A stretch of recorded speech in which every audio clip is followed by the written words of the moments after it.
Streaming TV show provider Netflix is under fire for hosting content accused of romanticizing suicide. The US Parents Television Council has written to the platform demanding it justify hosting the series 13 Reasons Why, about a teenager who kills herself amid reports the show is encouraging people to take their own life.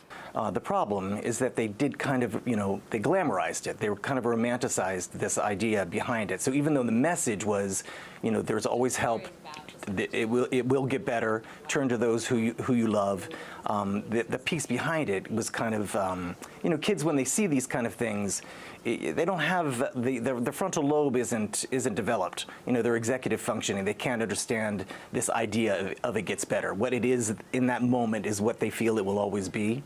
And so I think there were a lot of kids that kind of ramped on to the energy. The suicide rate did go up after the show. That piece of the damage was done because this kind of glamorous product was put out there. The parents are there in the show, the guidance counselors are there in the show, and no one's talking, and which is the way it is in the real world. When I see teenagers in my practice, it takes 2, 3, sometimes 4, 5, 6 sessions for them to really open up and tell me anything. And I see a lot of teenagers in my practice, and in the couple of weeks after that show dropped on Netflix, it was every teenager that sat on my couch talked about. And some of the teenagers hated it, some of them loved it, but what it did is that it sparked discussion.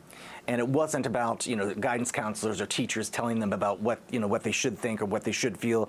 The teenagers were talking with each other, and they were kind of talking. I call it teen speak.